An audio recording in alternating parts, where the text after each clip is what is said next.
qui m'a fait passer à l'action, c'est cette colère, c'est le fait qu'on est en train de nous voler notre avenir et que pendant ce temps-là, à la télé, on entend des vieux blancs raconter de la merde et pas parler des choses qui concernent la jeunesse et les générations à venir.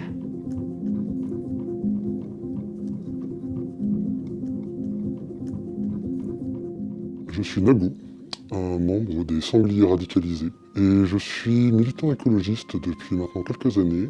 Je suis Moineau, une militante écologiste qui a volontairement saccagé un golf. Je suis cagoulé aujourd'hui pour protéger mon anonymat. L'action qu'on a fait est une action de sabotage. Et étant donné qu'il s'agit d'une action illégale, nous préférons ne pas être retrouvés par la police. Et on commence par donc ces actions coup de poing de certains militants écologistes face à cette sécheresse historique en France. Avec les Sangliers radicalisés, nous nous sommes rendus de nuit sur le terrain de golf de Monchy-Lumière. Nous avons franchi les limites de ce golf discrètement, sans nos téléphones portables pour ne pas être retrouvés.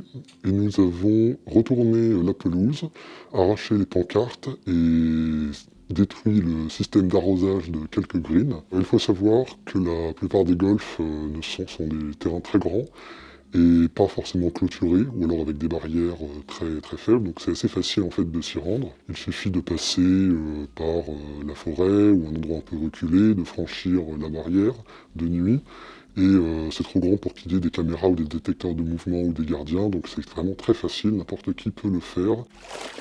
Une grande partie de l'Europe continue d'être frappée par une sécheresse historique. Pour tenter de préserver l'eau, des mesures sont donc mises en place. En France, 93 départements sont concernés par des restrictions qui diffèrent en fonction du seuil d'alerte. Cet été a été particulièrement infernal.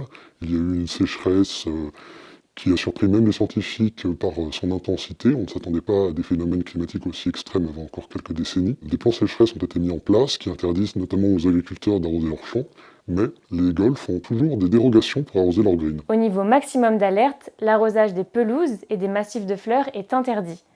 Idem pour le lavage des véhicules chez les particuliers ou le remplissage d'une piscine privée. Mais il existe une exception pour les greens des terrains de golf. Pour moi, il faut prioriser des activités essentielles à l'humanité.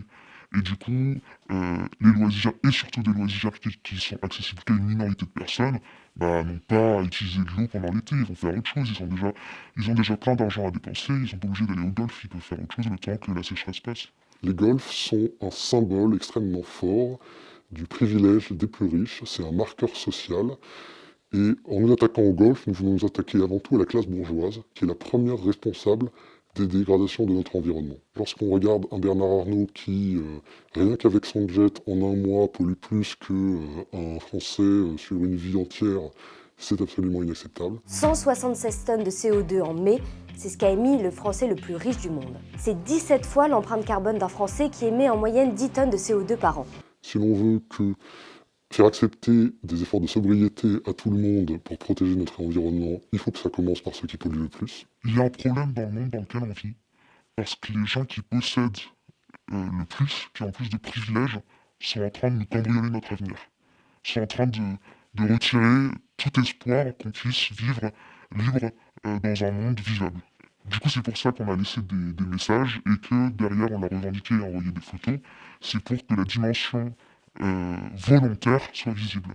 C'est pas un délire entre potes, c'est un geste politique qu'on a fait. Il y avait des panneaux qui s'attaquaient directement aux bourgeois et puis des panneaux un peu plus humoristiques. Nous avons dit par exemple bourgeois, vos passe-temps sont tout pourris, ou c'est même pas un vrai sport. Donc là, il s'agit vraiment d'aller les provoquer, de faire un peu de l'humour, de la provocation, de la caricature. En pleine nuit, Julie et d'autres membres d'un collectif de défense du climat ont bouché les trous de 2 golfs toulousains avec du ciment, dégradé les pelouses. Nous souhaitions déjà nous inscrire dans le mouvement de sabotage des golfs qui avait été lancé cet été.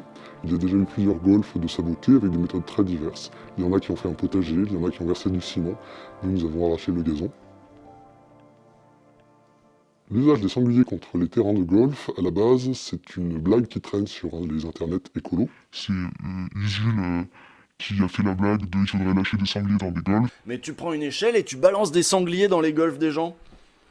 C'est bien ou pas ça comme idée? Parce que c'est écolo, non? Et du coup, il y a une image probablement avec un sanglier d'un film de Miyazaki qui va dans un golf. Et cette image a beaucoup tourné. Nous sommes venus tuer les humains pour sauver la forêt. Est-ce que vous avez vu la réaction du golf? Je sais même pas ce qu'il a dit, en fait ça m'intéresse pas. On a juste vérifié avant, même si on savait sociologiquement que les golfs c'est un truc de riche, à qui appartenait le golf, on a vu que c'était un châtelain qui possède au moins un château et d'autres domaines, donc en fait on sait qu'on l'a pas plongé dans la précarité. Donc je sais qu'il a sûrement sorti les violons pour nous dire que c'était terrible et qu'il allait devoir fermer son golf, mais en fait je sais qu'on n'a pas mis en danger matériel et financier quelqu'un. C'est quelqu'un qui va continuer sa vie très très bien. Ça fait des années que j'ai commencé à m'intéresser à la cause du réchauffement climatique et de l'effondrement des écosystèmes. J'ai commencé par m'informer et ensuite je me suis dit que j'allais suivre des gens plus ou moins influents pour signer des pétitions. Je suis allé au Marche Climat. J'ai fait ce type d'action où il n'y a eu aucune réponse en face. On a eu l'impression de parler dans le vide.